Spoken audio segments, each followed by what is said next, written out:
നമസ്കാരം. തിരുവനന്തപുരം വെഞ്ഞാറമൂട്ടിൽ നിന്ന് തിങ്കളാഴ്ച കാണാതായ വിദ്യാർത്ഥിയുടെ മൃതദേഹം വീടിനടുത്തുള്ള കിണറ്റിൽ നിന്നും കണ്ടെത്തി. തൈക്കാട് മുളങ്കുന്ന് ലക്ഷം വീട്ടിൽ അനിൽകുമാർ മായ ദമ്പതികളുടെ മകൻ 14 വയസ്സുകാരൻ അർജുനെയാണ് മരിച്ച നിലയിൽ കണ്ടെത്തിയത്. തിങ്കളാഴ്ച വൈകുന്നേരം 6 മണിയോടെയാണ് അർജുനെ കാണാതായത്.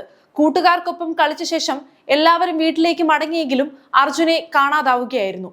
പ്രദേശത്ത് തിരച്ചിൽ നടത്തിയെങ്കിലും കണ്ടെത്താനാകാതെ വന്നതോടെ രക്ഷിതാക്കൾ പോലീസിൽ പരാതി നൽകുകയായിരുന്നു. പോലീസ് കേസെടുത്ത് അന്വേഷണം നടത്തി വരികയായിരുന്നു. അധിക ദൂരം കുട്ടി പോകില്ല എന്ന നിഗമനം തുടക്കം മുതൽ തന്നെ ഉണ്ടായിരുന്നു.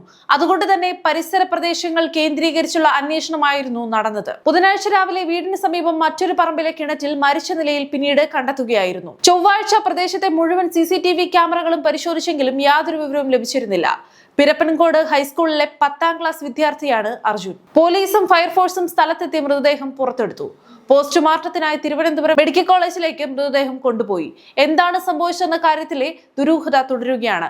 കുട്ടി ആത്മഹത്യക്ക് ശ്രമിച്ചതാണോ എന്നും അതോ ആരെങ്കിലും അപായപ്പെടുത്തിയതാണോ എന്നും അങ്ങനെയെങ്കിൽ ആര്, അങ്ങനെ ഒരുപാട് ചോദ്യങ്ങൾക്കാണ് ഉത്തരം ലഭിക്കേണ്ടത്. പോസ്റ്റ്മോർട്ടം റിപ്പോർട്ട് പുറത്തു വന്നാൽ മാത്രമേ കൂടുതൽ വിവരങ്ങൾ ലഭിക്കുകയുള്ളൂ. പോലീസ് അന്വേഷണം ഊർജിതമാക്കി വരികയാണ്.